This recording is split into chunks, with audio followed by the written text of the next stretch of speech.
Hey, today we're going to look at using our yoga blocks. You can buy these just about anywhere these days. I like to have 2 of them handy, but I thought today we could look at poses and stuff that we can actually use our blocks for. If you don't have any blocks or anything with you today, you can still do everything that we're going to do. I just wanted to focus on showing you how the blocks can help enhance the yoga class experience. So if you do go to a place that has blocks available, you can grab a few and you'll know what to do with them. All right, so let's go ahead. If you have some, grab them. If not, like I said, you can still do this whole thing. And we're just going to start in our mountain pose.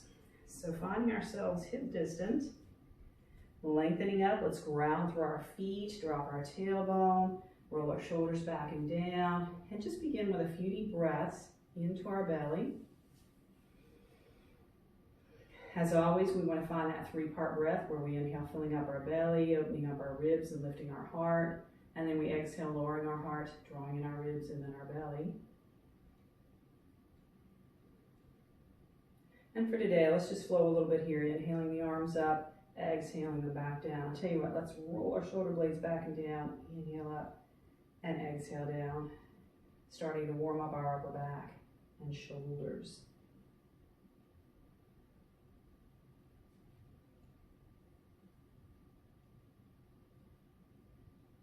And let's go ahead and we're going to take our hands to our knees and start with a little cat and cow here. Inhale up, exhale forward.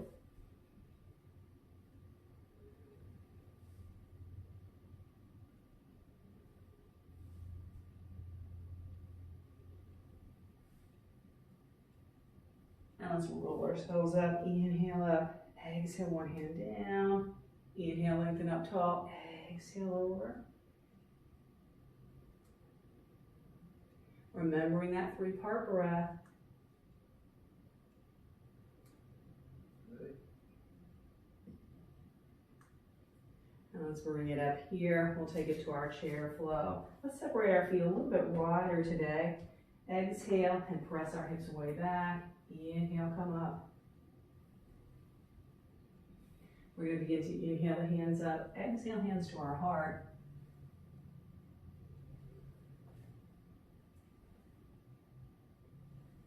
And then we're going to add a little twist. Inhale up, exhale, sit the hips back and touch one hip.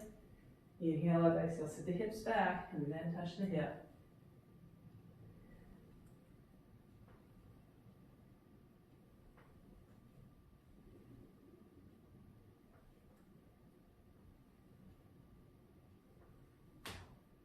Let's come back to the center. Exhale and hinge into forward fold. First spot that we can use a block. We can use it at its lowest setting and take our hands here. We can take it at its middle setting or its highest setting. And if we have 2 blocks, we can actually take one under each hand. 2 blocks comes in really handy sometimes. And let's hinge back up here. We'll set the mat block aside for a moment. Let's step up to the front edge of our mat. And we're actually going to jump right into this. Finding warrior 1. So heels lined up, or separated hip distance if we need that.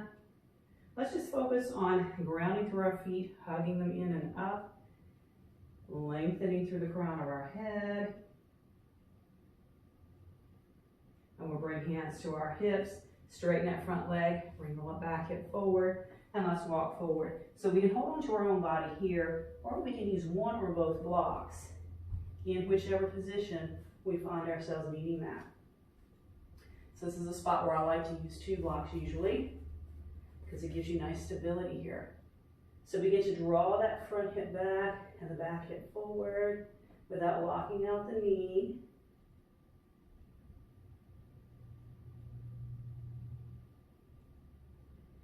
And let's lift ourselves up to where we're parallel to the floor.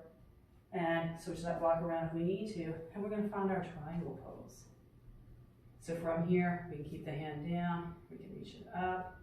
Remember, we can look up, out, or down, whatever works for our balance.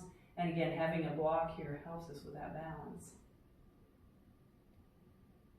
So let's unwind again. Back to both if we want to use both. Nose sinking toward our knee. And let's bring it back up, warrior one. And we're going to open up from here to warrior two. So lining up arch and heel here, shoulders over hips. Gazing down that front arm.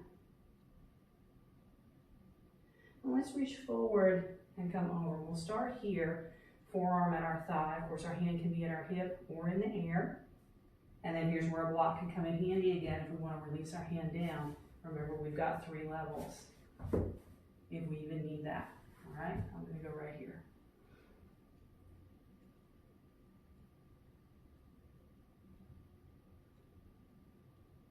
And using our abdominals, let's reach and find reverse warrior.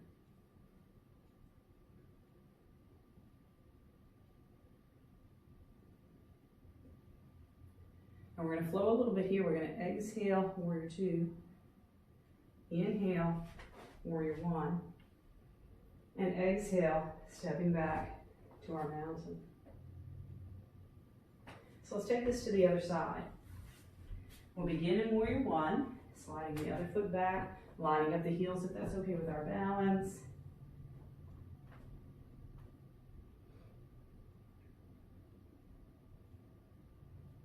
And let's exhale, folding forward over, straighten the front leg. And again, find the place for those blocks if you have them. Drawing that front hip back and the back hip forward.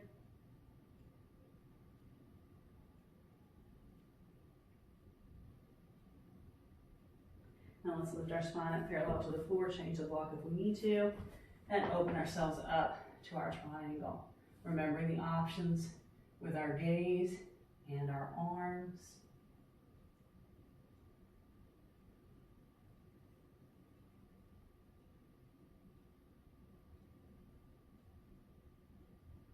And let's unwind, go back over the leg, nose toward knee.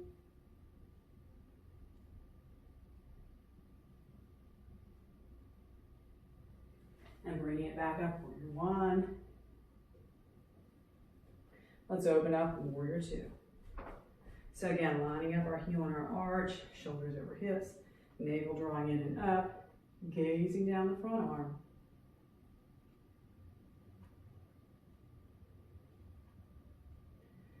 Using our 3-part breath here, let's take it forward and over. Using the block if we choose. We can always stay right up here or bring the hand down somewhere. And we may find that we need to use it on a different level when we're on a different side. Let's hug in from our obliques. Find that reverse warrior.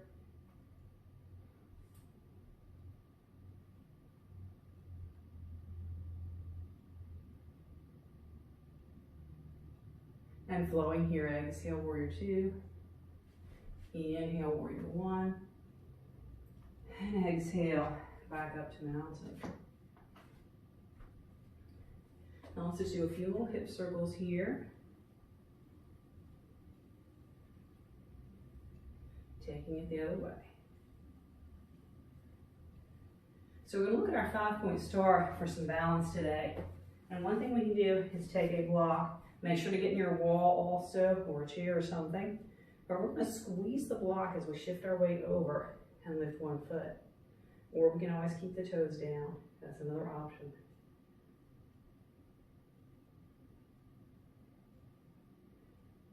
Let's lower down. Again, shift over, squeeze the block. That creates dynamic tension through our core. Also helps to stay focused on something that's not moving. And let's bring that down. So we're going to start in our mountain pose. Let's inhale here. Exhale, forward fold. And again, remember we can use our block here if we want. Let's shake our head out. And we're going to step back to one knee and then the other. And we're going to come around and have a seat, easy seat. Now I'm going to stay facing this way.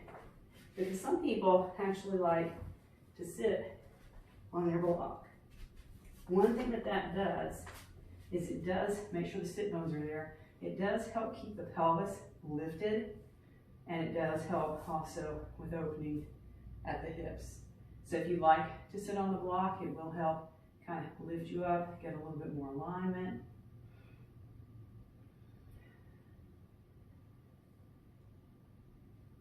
So if you like that, you can keep that there, but I don't, so I'm going to remove it for a moment. And let's step and take our legs wide. Now let's just begin with a fold down the center.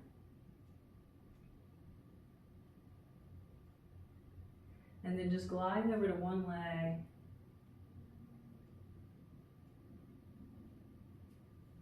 And then the other.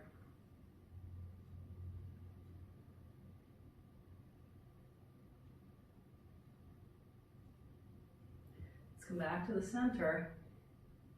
And we're going to lift up from here, spring our legs forward. And we're going to bring one foot in and hinge forward over that outstretched leg. Now here's a spot where some people, if they're a little more flexible and you want a little more sensation, take a block underneath that ankle and come forward. And just notice the difference that that is.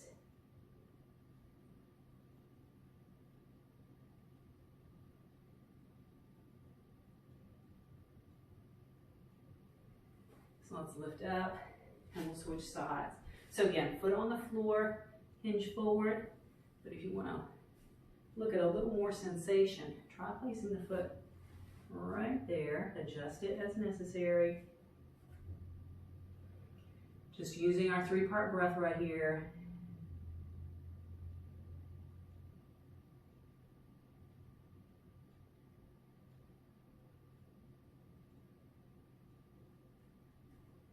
And we're going to lift up. So we have 2 blocks. We might use that on this next one. Now I tend to be pretty flexible in this particular pose, but most people aren't. So one thing we can do is place blocks underneath our knees if our knees do come up a little higher. So this is another way to support ourselves in this pose as we come forward.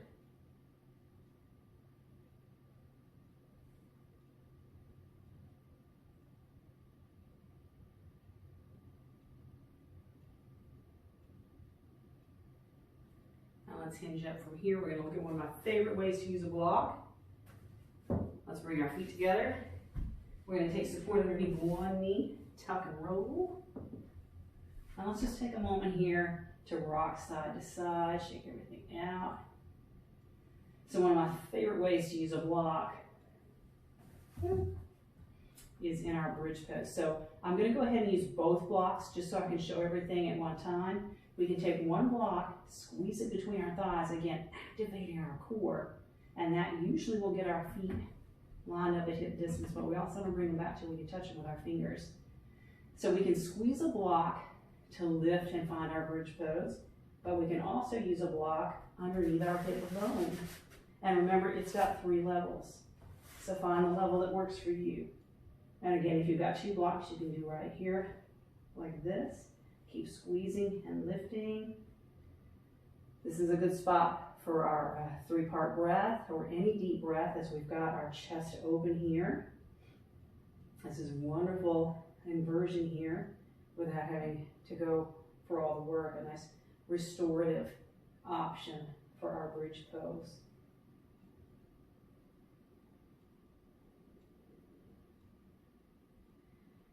Now let's go ahead and release from here. If we are using a block, let's take it to its lowest setting and place it right underneath our hip bone. And make sure it's under that bone and not up under your lower back. We don't want it on any tissue, but under the bone.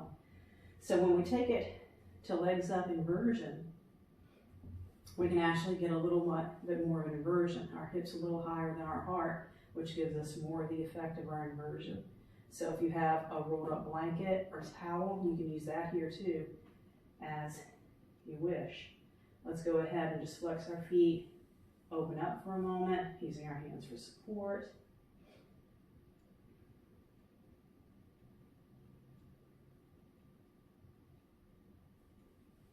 And bringing our feet together. Let's release down. Of course, lift up and remove the block.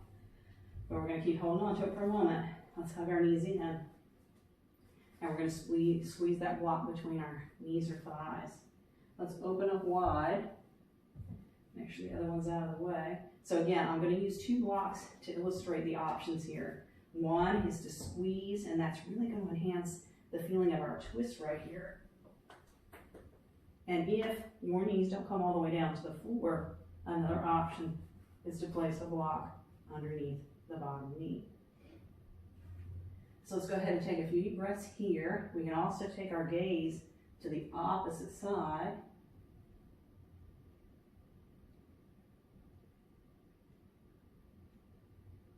So here we want to breathe as deeply as possible.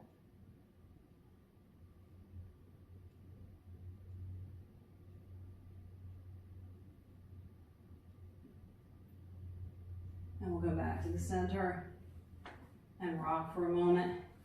And again, we'll keep squeezing that one block. And let's go ahead and lower to the other side, maybe using a block underneath the lower knee. That is if we feel we need it. Taking those deep breaths right here.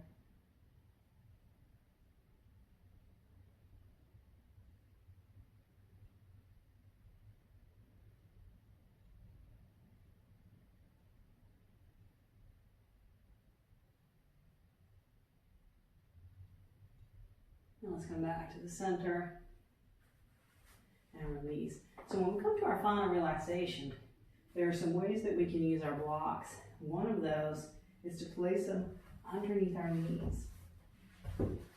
So if our lower back doesn't like our legs being totally flat on the floor, one thing we can do is keep our knees bent, of course, up like this. But we can also place blocks, or again, a folded up blanket underneath our knees. We can also use one underneath our head like a pillow, or a block or blanket there, or a towel. But let's just find our relaxation for a moment, Shavasana pose. And just let our breath come naturally. Breathing through our nose, releasing our arms and legs, and just feeling the support of whatever is underneath us right now.